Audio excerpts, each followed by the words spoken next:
Hello friends, welcome to my channel. Friends, अगर आपको मेरी वीडियोस अच्छी लगे तो please like comment and share, और न्यू आ रहे हो तो सब्सक्राइब कर देना।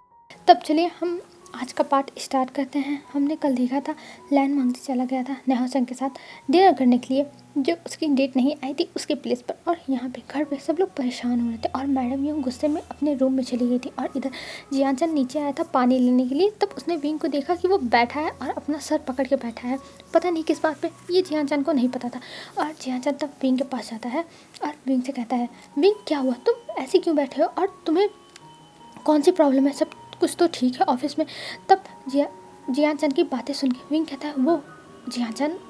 तब तक मैडम यूँ आते और मैडम यूँ आते हुए कहती है, विंग क्या हुआ, वो आया। तब विंग खड़ा हो जाता और कहता नहीं मदर नहीं आया। तब मैडम यूँ कहती आने दो उसको, मैं उसको बताती हूँ, उसकी इतनी हिम्मत, इतना लेट हो गया है अभी तक नहीं आया, मैं उसे छोड़ूंगी नहीं। तब जियाचन कहता है, अरे आप लोग क्या बातें कर रहे हो, कौन नहीं आया, किसके बारे में बात हो रही है, ज़रा मुझे बताओ तो कोई। तो मैडम यूँ कहती हैं, वो बेटा वो हम लोग लैन वांगजी, जैसे ही मैडम यूँ नाम लेते हैं लैन वांगजी, वैसे ही दरवाज़ा खुलता और लैन वांगजी आ जाता है। और लैन वांगजी को देखने के बाद मैडम यूँ लैन वांगजी को देखने लगती और इधर विंग भी और मैडम यूँ तुरंत लैन वांगजी के पास आते और मैडम यूँ चिल्लाने लगती हैं, लैन वांगजी तुम कहाँ थे, तुम इतने टाइम से कहाँ थे, हम लोग पता है तुम्हें कितने टाइम से ढूंढ रहे थे, कितना पागल हो रहे थे तुम्हारे बारे में सोच के, और तुम हमें बता नहीं सकते थे एक बार कि तुम लेट होने वाले हो, तुम इतना लेट क्यों आए, तुम्हारी हिम्मत कैसे हुई बिना बताए जाने की, तुम मुझे एक बार कॉल करके नहीं बता सकते थे लैन वांगजी। और इधर विंग शुरू हो गया, लैन वांगजी तुम ऐसा कैसे कर सकते हो, तुम्हारा मोबाइल स्विच ऑफ था, मैंने इतना कॉल किया, मैंने घर के बाहर जाके तुम्हें ढूंढा, तुम कहीं नहीं मिले, लैन वांगजी तुम ऐसा कैसे कर सकते हो। और लैन वांगजी को तो समझ में नहीं आती ये लोग आखिर में ये दोनों चिल्ला क्यों रहे हैं, ये लोग इतना ज़्यादा फ्रस्ट्रेटेड क्यों।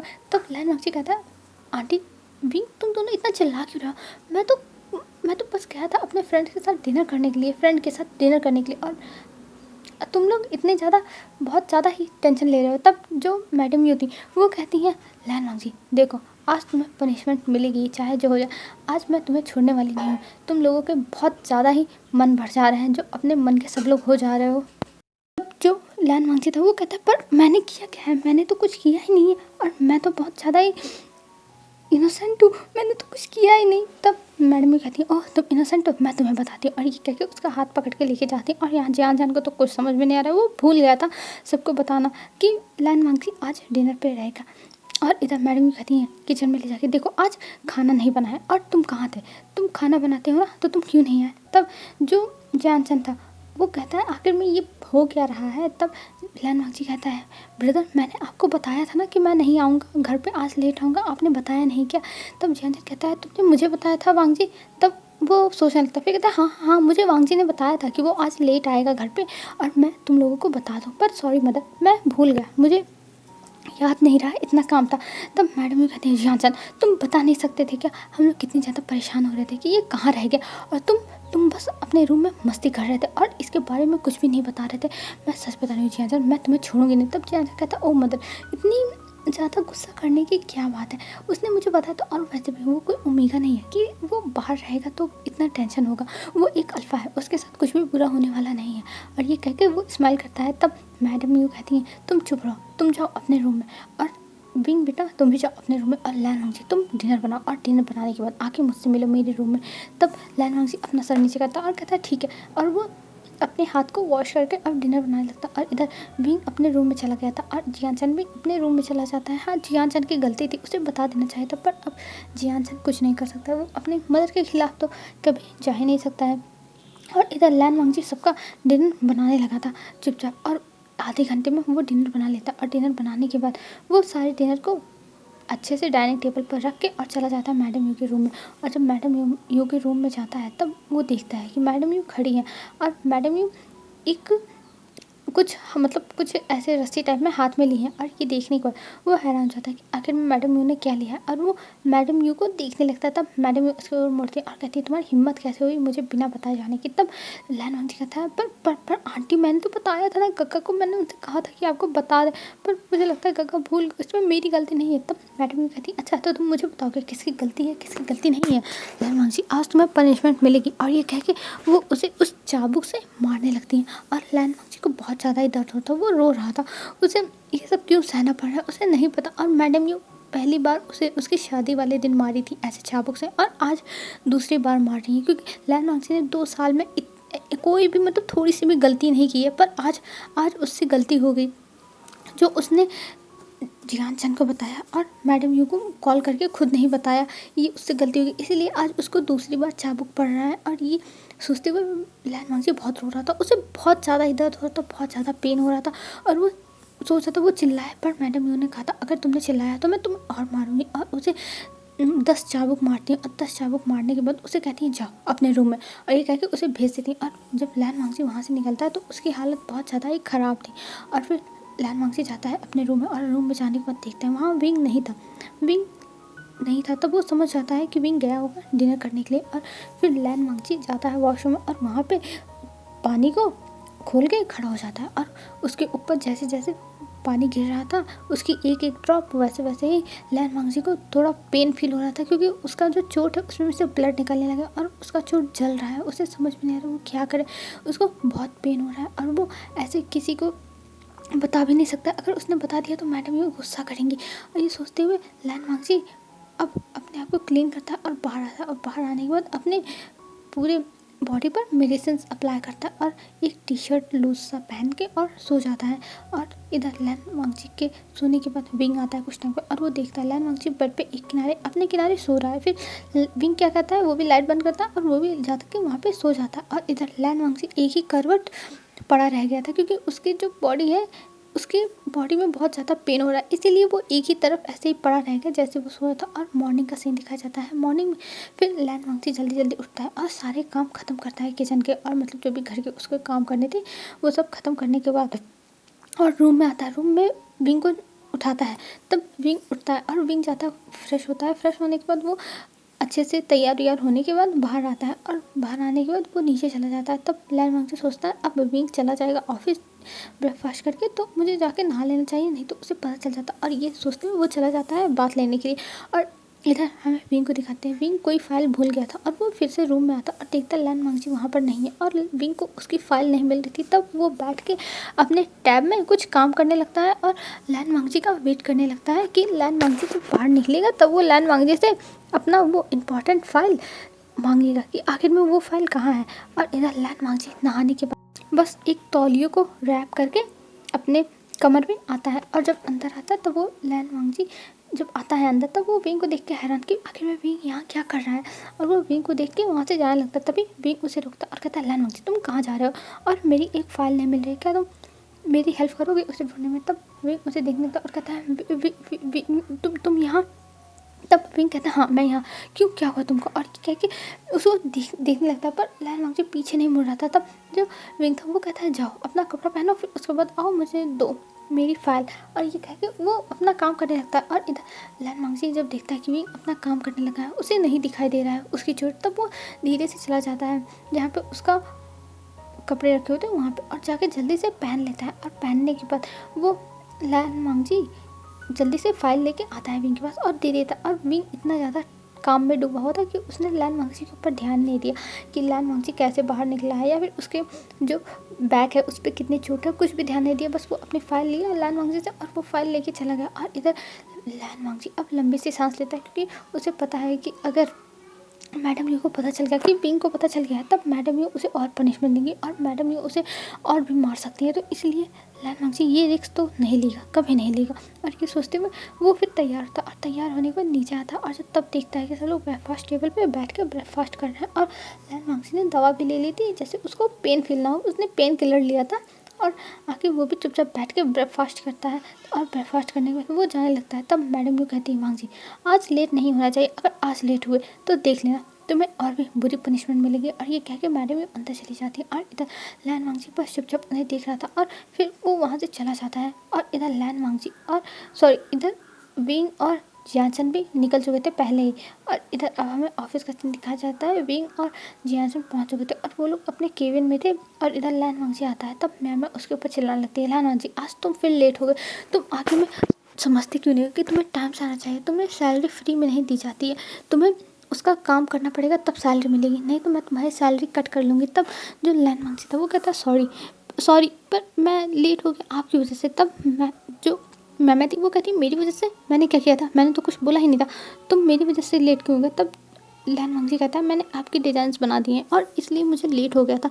तब जो मैम थी वो कहती क्या सच में। तब लैन जी कहता है हाँ। तब वो कहती अच्छा ठीक है तुम मेरी केबिन में आओ, और ये कह के वो चली जाती। और इधर लैन जी अपने चेयर पे आता है और वहाँ पे अपना बैग रखता है। तभी न्यासन कहता है भाई तुम आज फिर से लेट हो, पर आज वो मैम तुम्हारे ऊपर चिल्लाई नहीं। तब जो लैन मांगती था वो कहता नहीं, वो पहले ही चिल्ला चुकी गेट के ही पास, और अब मुझे वो अपने केबिन में बुलाई है। तब वो कहता है हाँ जाओ भाई, ऑल द बेस्ट, तुम बच जाओगे।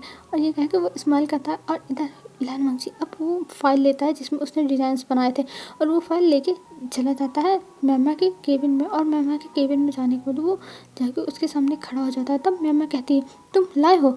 तब वो कहता है हाँ मैं लाया हूँ, और ये कह के वो फाइल दे देता है। और तब मैमा उस फाइल को चेक करती है और उसमें डिजाइंस थे। तब मैमा कहती है वेरी गुड, तुमने बहुत अच्छा काम किया और मैं तुम्हें इसके पैसे दे दूँगी।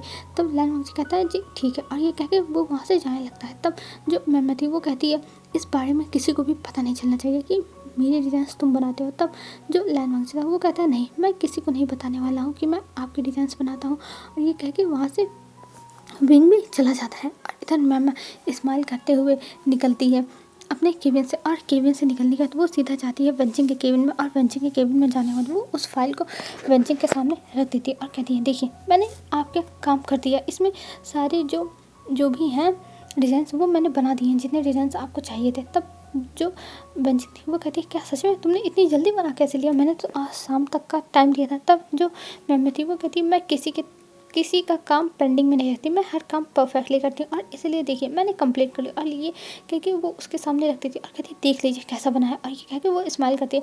तब वेंची अपनी एक आईब्रो ऊपर करके देखती है इस लड़के को, मतलब वेंची को ये लड़की अच्छी नहीं लगती, कुछ तो उसे गड़बड़ लगता है, पर वो अभी उसके पास कोई प्रूफ नहीं है कि कुछ वो साबित कर पाए। पर वो इसीलिए वेंचिंग से इतना काम कराती है जैसे उसे वेंचिंग से कुछ तो पता चले। और उसे ये भी नहीं पसंद है कि ये विंग के पास बस घूमती रहती है, बस गोल गोल चक्कर काटा करती है विंग के पास। और वो डिजाइंस देखती है तब वो कहती है हाँ बहुत अच्छे, तुम्हारे अंदर टैलेंट तो है, भले तुम चाहे जितनी नकचड़ी हो या फिर खड़ूस हो, पर तुम्हारे अंदर टैलेंट है। तब वेंचिंग कहती है, तब मैम कहती है कि तुम्हारे कहने का मतलब क्या है, मैं खड़ूस हूँ, मैं नकचड़ी हूँ, ये क्या कह रही है। तब जो वंचित थी वो कहती है मेरी बातों को इग्नोर करो, मैं किसी और कह रही थी, तुम जाओ, तुमने बहुत अच्छा काम किया। और ये कह के वहाँ से मैम को जाने को बोलती और मैम वहाँ से चली जाती। और इधर वंचिंग बस उन्हीं डिज़ाइंस को देख रही थी और उसे विश्वास नहीं हो रहा था कि जो मैम है उसको इतनी अच्छे डिज़ाइंस करने आते हैं। मैम तो इतनी ज़्यादा नक्सड़ी है, इतनी ज़्यादा मतलब वो सबको परेशान करती रहती है, नाक में दम करती रहती है, और उसके पास इतनी ब्यूटीफुल टैलेंट, वो भी इतने अच्छे डिज़ाइंस बनाने के, वो भी जो नेकलेस है, रिंग्स है, इयररिंग्स है, और मतलब इन सब के इतने ब्यूटीफुल डिज़ाइंस ये कैसे बना सकती है। मतलब वेंची को ये बात एकदम खटकती रहती थी कि इसके पास इतने अच्छे टैलेंट कैसे हो सकते हैं, पर वो इस बात को इग्नोर करती है क्योंकि उसका काम हो गया है ना। और वो उस फाइल को लेती है और सीधा चली जाती है जियान चंद के केबिन में, क्योंकि जियान चंद के केबिन में विंग और जियान चंद बैठे हुए हैं, और वहाँ पे ले जाके फाइल रखती है और कहती है ये देखो ये मैम ने बनाया है। तब जो विंग था वो कहता है क्या अच्छा नहीं बनाया है जो तुम ऐसे ले आके पटक रही हो। तब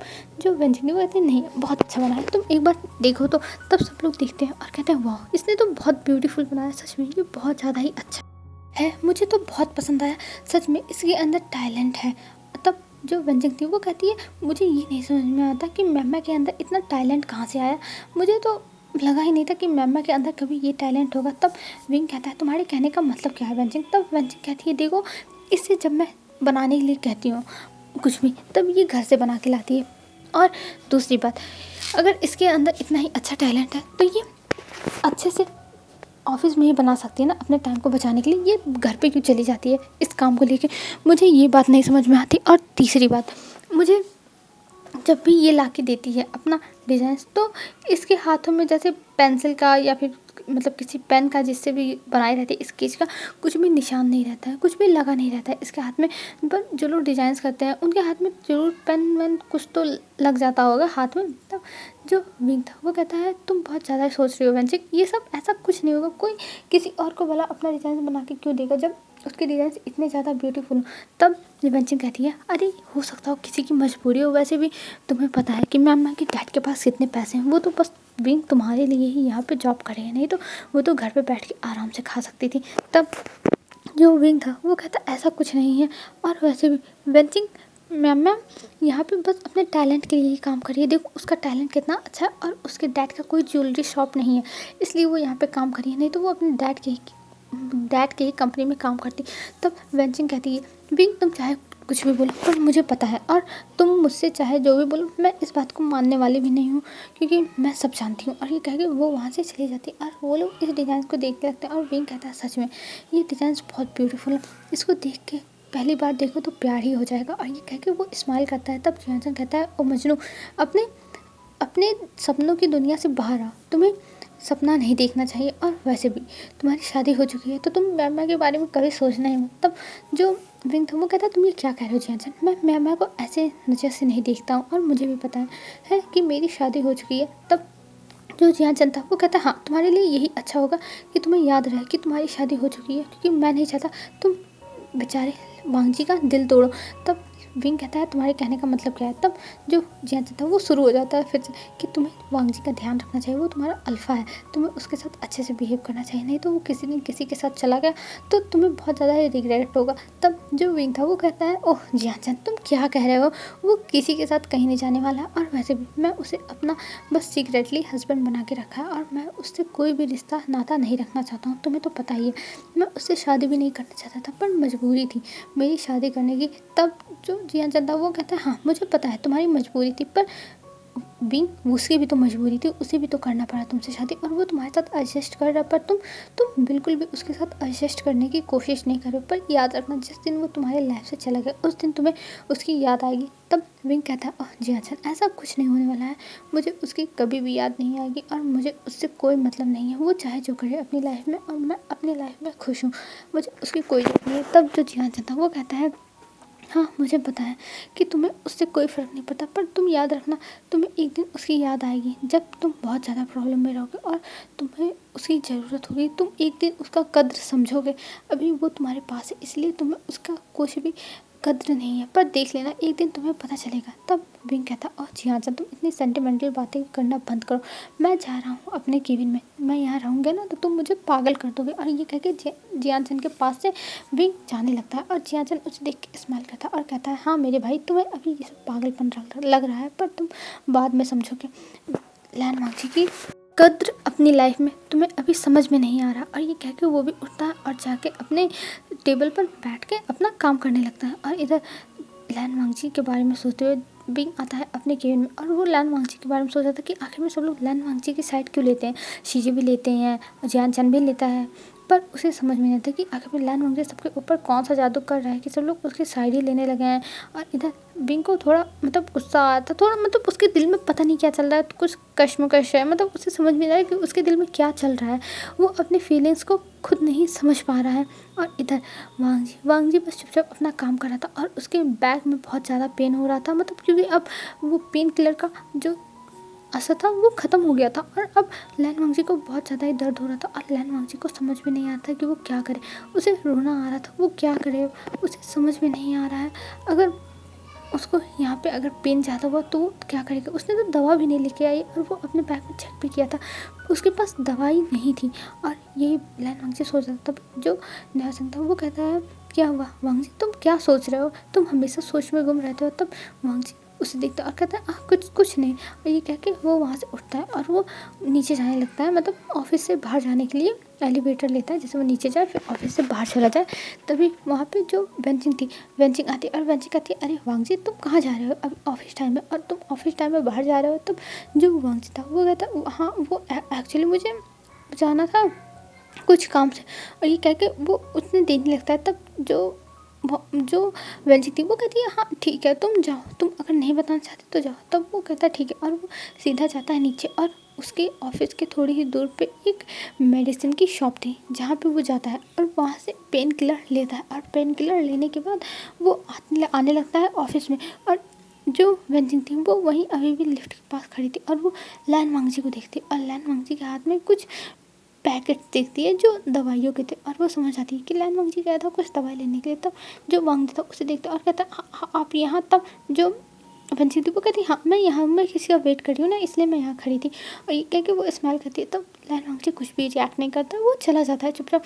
उसे जाके अब बैठना है और दवा लेनी है, क्योंकि उसकी जो बैग है उसमें बहुत दर्द हो रहा है। और लैनवांगजी जाके चुपचाप बैठ जाता है और उससे दवा निकालता है, और दवा निकालने के बाद उस दवा को वो खाता है, और खाने के बाद वो थोड़ा रिलैक्स फील करता है, क्योंकि उसके जो बैग थे उसमें बहुत ज़्यादा ही पेन फील हो रहा था। और दवा लेने के बाद वो अब अपना काम करने लगता है। और इधर वेंचिंग फिर उसके बाद वहाँ से आती है अपने केबिन में, क्योंकि उसके पास कॉल आ गई थी, और जिससे उसने बात की उसने कहा कि सॉरी वेंचिंग, मैं आज नहीं आ सकता, पर आई प्रॉमिस मैं कुछ दिन में आने की कोशिश करूँगा। अभी मेरे पास बहुत काम है, तुम्हें पता है कि मेरे ऑफिस में कितने काम रहते हैं और मुझे सब कुछ संभालना रहता है, अंकल को भी और अपने घर को भी।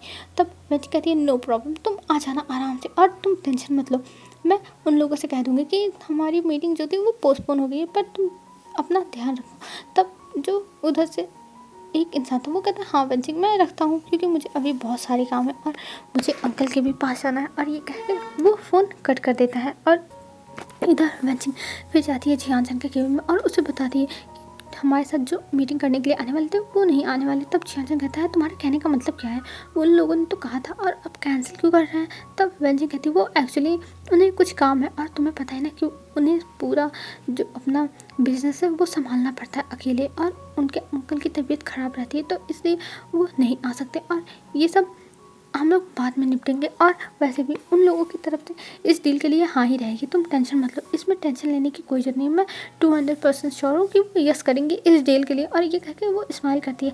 और इधर जो जियान था वो कहता है जो मन करे वो तुम लोग करो, तुम लोग तो मेरी बात सुनते नहीं हो, बस तुम लोग अपने ही चलाते रहते हो। तब वेंचिंग कहती है तो CEO तुम हो तो हम क्यों अपना चलाएंगे, और वैसे भी चाहे विंग से पूछ लो। तभी वहाँ पे विंग आ जाता है और कहता है क्या किसी ने मेरा नाम लिया। तब वेंचिंग कहती है हाँ लो, नाम लेते ही शैतान हाजिर। तब विंग कहता है वेंचिंग ऐसा मत बोलो, मैं शैतान नहीं हूँ ना जियान। तब जियान कहता है तुम चुप रहो। तब वेंचिंग उसे भी बताती है। तब जो विंग था वो कहता है पर उन्हें आगे साइन करवा लेना चाहिए था ना, इससे हमारी कंपनी को भी प्रॉब्लम होगी। तब जो वेंचिंग थी वो कहती है अरे यार तुम लोग उनकी बातें समझो, वो लोग नहीं कर सकते अभी अभी तुम्हें पता है ना कि उनके ऑफिस है वहाँ पे बहुत सारे काम है, और वैसे भी वो थोड़ा अपने पर्सनल लाइफ में डिस्टर्ब है, तो इसलिए वो नहीं आ सके। तब विंग कहता है अच्छा ठीक है कोई बात नहीं, हम लोग उनसे बाद में डील कर लेंगे। और ये कह के वो वहाँ पे बैठ जाता है। तो जियान कहता है तुम हमेशा आगे मेरे ही केबिन में क्यों बैठे रहते हो, क्या तुम्हारे पास तुम्हारा केबिन नहीं है। तब विंग कहता है जियान मेरे पास मेरा केबिन है, पर मुझे तुम्हारी केबिन में ज़्यादा मज़ा आता है समझे। और ये कह के वो स्माइल करता है। तब जो जियान था वो कहता है हाँ मुझे पता है कि तुम बस मुझे परेशान करना चाहते हो, और तुम यहाँ पे इसीलिए आते हो जैसे तुम मुझे परेशान कर पाओ। और मैं तुमसे सच में बीइंग बहुत ज़्यादा फ्रस्ट्रेटेड हो गया हूँ, मुझे तुम्हारे ऊपर गुस्सा आ रही है। तब बीइंग कहता तुम मेरे ऊपर ऐसे फालतू में क्यों गुस्सा करते रहते हो, मैंने क्या किया है जियान। तब जियान कहता है यही तो दिक्कत है कि तुम कुछ करते नहीं हो ना बीइंग, और मैं तुमसे दिमाग ख़राब हो जाता है तुमसे मेरा। तब बीइंग कहता है जियान तुम चुपचाप रहो, मैं तुम्हारी कंपनी के लिए इतना सारा काम करता हूँ, मैं दिन भर काम करता था और तुम मुझे ऐसे ट्रीट कर रहे हो। तब जियान कहता है हाँ जैसे लगता है मेरी ये कंपनी नहीं है, जैसे लगता है तुम्हारी ये कंपनी नहीं है मेरी ही है, मुझे मेरे ही कंधों पर इस कंपनी का कारोबार दे के गए हैं डैड। तब विंग कहता है हाँ वो तो है, तुम्हारी कंपनी है तो क्या हुआ, मैं भी काम करता हूँ ना, ये मेरी भी कंपनी, और वैसे भी मैं अपना सारा काम ख़त्म करके आ रहा हूँ समझे, तुम्हारी तरह मैं काम को पेंडिंग में नहीं रखा है। तब जियान कहता है तुम अच्छा मुझे बताओ तुम कब काम करते हो, मुझे तो समझ में नहीं आता, तुम हमेशा घूमते रहते हो पूरे ऑफिस में और तुम्हारा काम भी ख़त्म रहता है, और तुम जब काम करते हो तो बहुत ज़्यादा स्ट्रिक्ट हो जाते हो और बहुत ज़्यादा रूड हो जाते हो, पर ऐसे ऐसे जैसे लगता है कि तुम्हें तो कोई फ़र्क नहीं पड़ता चाहे जो हो बिज़नेस में। तब जो विंग था वो कहता है तुम जैसन तुम हार्ड वर्क करते हो, मैं स्मार्ट वर्क करता हूँ, मैं फटाफट सब कुछ कर लेता हूँ, और तुम सब कुछ एकदम डिटेल में ढूंढने लगते हो, ऐसा कैसे हुआ ऐसा क्यों हुआ, मतलब सब कुछ एकदम डिटेल में तुम निकालने लगते हो, इस प्रोजेक्ट में ऐसा ऐसा हो सकता था या फिर ऐसा होने वाला था। और मैं स्मार्ट वर्क करता हूँ, मैं शॉर्ट में सब कुछ ढूंढता हूँ, मुझे बस प्रॉफिट चाहिए बिजनेस से, और मुझे कोई फ़र्क नहीं पड़ता वो काम कैसे हुआ क्यों हुआ किसने किया, मुझे ये सब नहीं फ़र्क पड़ता, मुझे बस प्रॉफिट चाहिए और मैं हमेशा प्रॉफिट देखता हूँ समझे। और तुम हर चीज़ के तह तक जाने की कोशिश करते हो, इसलिए मेरा और तुम्हारा इतना ज़्यादा डिफरेंट है। तब जियान कहता हाँ मैं समझ गया, और ये कह के वो अपना काम करने लगता है। और विंग तब जाता है उसके पास और कहता है अगर तुम्हारे पास ज़्यादा काम हो तो मुझे दे दो, मैं तुम्हारी हेल्प कर दूंगा। तब जियान कहता है क्या सच में तुम मेरी हेल्प करना चाहते हो। तब विंग कहता है ऑफकोर्स जियान, मैं तुम्हारा भाई हूँ तो मैं तुम्हारी हेल्प कर सकता हूँ, और तुम मेरे ऊपर विश्वास करो, ट्रस्ट में जियान, मैं तुम्हारी हेल्प करूँगा। और ये कह के वो स्माइल करता है। तब जियान कहता है हाँ मुझे इसी बात का तो ट्रस्ट नहीं होता है कि तुम मेरी हेल्प करना चाहते हो। और ये कह के उसे कुछ फाइल्स पकड़ा देता है और वो फाइल विंग लेके चला जाता है और कहता है मैं ये फाइल ख़त्म करके तुम्हें दे दूँगा, और वहाँ से चल जाता है। तो चैन कहता है चलो अच्छा हुआ, ये मेरा आधा काम लेके अब मेरे पास आधा काम है और मैं इसे जल्दी जल्दी ख़त्म कर लूँगा। और ये सोचते हुए जैनसन काम करने लगता, और इधर विंग में लैन वांगची भी अपना काम कर रहा था। और काम करने के बाद उसे कॉफ़ी पीने का मन किया, तो वो वहाँ से उठा और जो ऑफिस का तो कैंटीन टाइप में बना रहता है जहाँ पे खुद से जाकर कॉफ़ी बना के पीते हैं, तो वहाँ जाता है लैन वांगची और वहाँ पे अपने लिए कॉफ़ी बनाता है और बैठ के पीने लगता है। तभी वहाँ पे वेंचिंग आती है और वेंचिंग आने के बाद लैन वांगची को देखती है, पर वो कुछ नहीं कहती और फिर वहाँ से अपनी कॉफ़ी लेके चली जाती है। और तभी वहाँ पे मैम आती है और मैम आने के बाद कहती है वांगची तुम्हें और डिजाइंस बनाने होंगे, क्योंकि मुझे नहीं पता कि वेंचिंग मुझसे कब डिजाइंस मांग ले, इसीलिए तुम्हें पहले से ही एक्स्ट्रा डिजाइंस बना के मेरे लिए रखना होगा, जिससे जब भी वेंचिंग मांगे तो मैं दे सकूं। तब लैन वांगची कहता है मैम डिज़ाइंस ऐसे नहीं बनते, उसके लिए कुछ इंस्पिरेशन चाहिए रहती है, कुछ दिमाग लगाना पड़ता है, मैं ऐसे बैठे बैठे नहीं बना सकता। और वैसे भी घर पे मुझे बहुत सारे काम रहते हैं, मैं बड़े मुश्किल से तो तुम्हारे लिए ये डिज़ाइंस बना के ला पाया हूँ। मैं गारंटी नहीं लूँगा कि मैं तुम्हें डिज़ाइंस बना के हमेशा दे पाऊँगा जब तुम मांगोगी, समझी। तब जो मैम थी वो कहती है देखो वांगची मुझे इससे कोई फ़र्क नहीं पड़ता, तुम चाहे जैसे बनाओ चाहे जो करो, मुझे कोई फ़र्क नहीं पड़ता, बस मुझे मेरा काम होते हुए दिखाई देना चाहिए और मेरा काम हो जाना चाहिए, और मुझे इससे कोई फ़र्क नहीं पड़ता। और वहाँ से जो मैम थी वो चली जाती और इधर लैन वांगची को गुस्सा आता, मन कर रहा था कि वो अपना कप उठा के फेंक दे।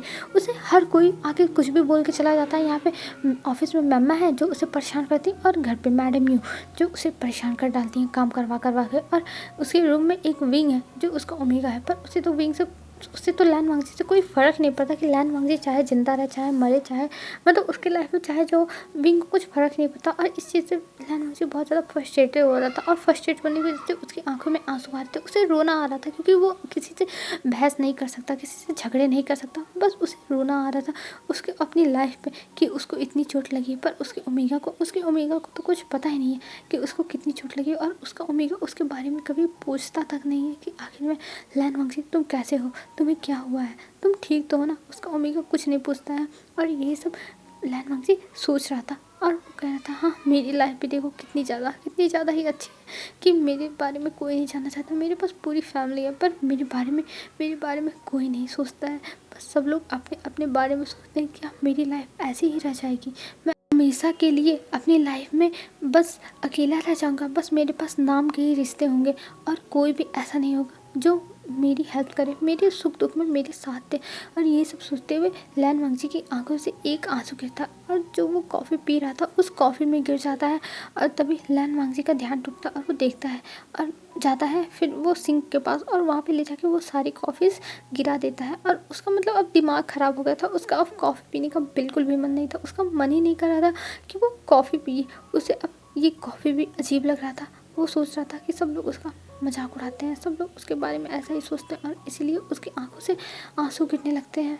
क्योंकि लैन वांगची का जो मजाक है वो बचपन से उड़ाया जाता है, और बचपन से ही सब लोग उसे अनाथ कह के उसका मजाक उड़ाते हैं। और उसकी फैमिली आई तो वो फैमिली वाले भी वांगची को ऐसे ट्रीट करते हैं जैसे लगता है कि हाँ वो उनके फैमिली का मेम्बर है ही नहीं।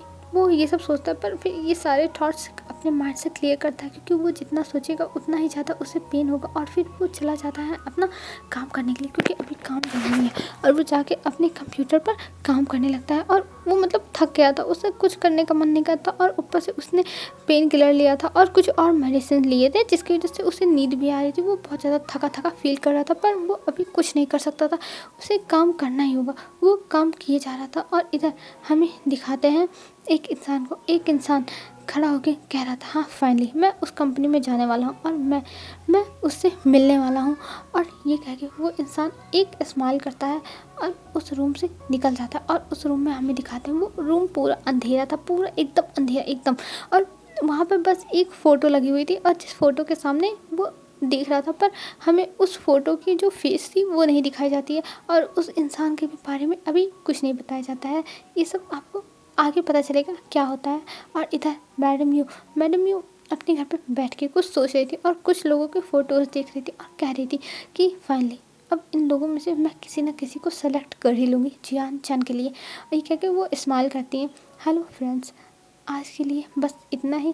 अब हम कल देखेंगे आखिर में वेंजिंग किस इंसान को बुलाने वाली थी मीटिंग के लिए जो नहीं आया, और ये इंसान कौन है जो एक फ़ोटो के सामने खड़ा होकर कह रहा है कि मैं फाइनली उस ऑफिस में जाने वाला हूँ। ये सब देखने में बहुत ज़्यादा इंटरेस्टिंग होगा। और मैडम यू किसको सिलेक्ट किए और उस ऑफिस में वो इंसान किससे मिलने आने वाला है। अब ये सब आप लोग कमेंट सेक्शन में बताइएगा अगर आपको अंदाज़ा है तो। आज के लिए बस इतना ही फ्रेंड्स। बाय बाय फ्रेंड्स, कल मिलते हैं एक न्यू वीडियो के साथ। आप लोग अच्छे से रहिएगा, अपना ध्यान रखिएगा।